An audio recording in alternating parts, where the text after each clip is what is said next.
Hey y'all, I have a teacher story that illustrates how you as the educator has a body of knowledge, or there's a horizon of intelligibility that you just associate or expect teachers or kids to meet. So, and then sometimes you have to realize that there's a misfire, there's a miscommunication, and you have to reteach. So I was teaching an elective a couple of years ago called History Comes Out, and I had students doing different presentations on different LGBTQIA plus figures in history and literature and so on. It was kind of a fun class. It was a low stakes elective, it was pass fail. I don't remember why, but we were doing like a mini lecture on Sappho, the ancient Greek poetess.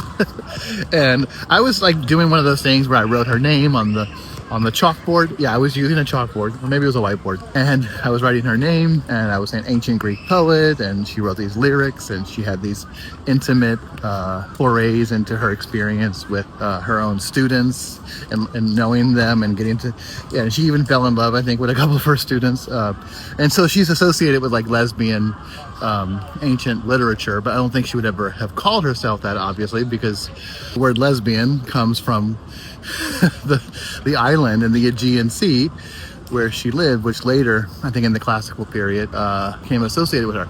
Anyway, so I wrote on the board Sappho, and I put the island's name, Lesbos, and it's spelled here for you, right?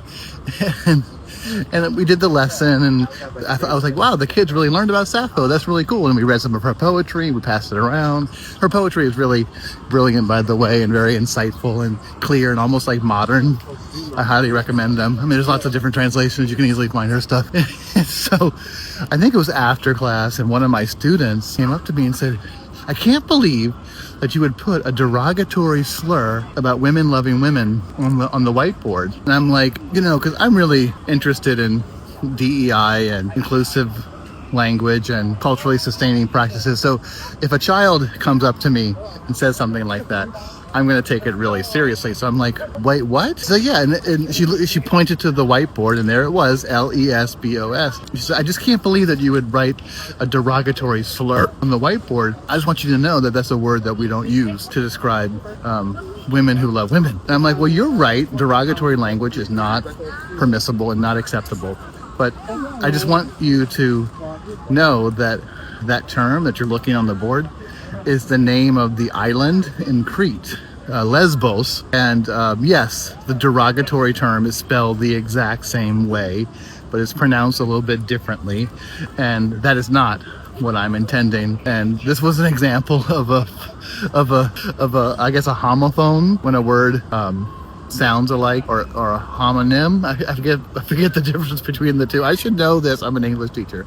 Anyway, so I don't think she was quite sated in my explanation.